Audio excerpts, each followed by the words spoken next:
Hello, ഓണമൊക്കെ ഇങ്ങ് എത്തിയില്ലേ. അപ്പോൾ ആദ്യക്കുട്ടൻ്റെ അങ്കണവാടിയിൽ ഓണാഘോഷമാണ്. അപ്പോൾ അതിനായിട്ട് നമുക്ക് മാങ്ങാച്ചാറും ഇഞ്ചിയും ഉണ്ടാക്കിക്കൊണ്ട് പോകണം. അപ്പോൾ മാങ്ങാച്ചാർ ഉണ്ടാക്കുന്നതാണേ.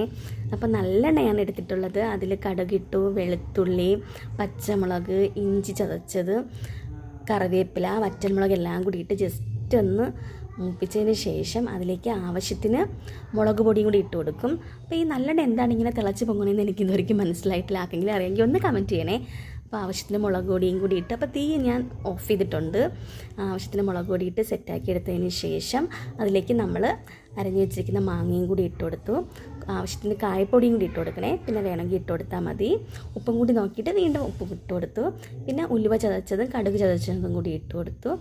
എന്നിട്ട് നമ്മൾ കുറച്ച് വിനാഗിരിയും കൂടി ഒഴിച്ച്, അപ്പോൾ സൂപ്പർ അച്ചാർ റെഡി ആയിട്ടുണ്ട്. അപ്പോൾ നിങ്ങളുടെ ഓണമൊക്കെ എന്തായി? അപ്പോൾ ഞങ്ങളുടെ വീഡിയോ ഇഷ്ടമായെങ്കിൽ ലൈക്ക് ചെയ്യാനും ഷെയർ ചെയ്യാനും സബ്സ്ക്രൈബ് ചെയ്യാനും മറക്കല്ലേ. Okay, bye. എല്ലാവർക്കും ഹാപ്പി ഓണം.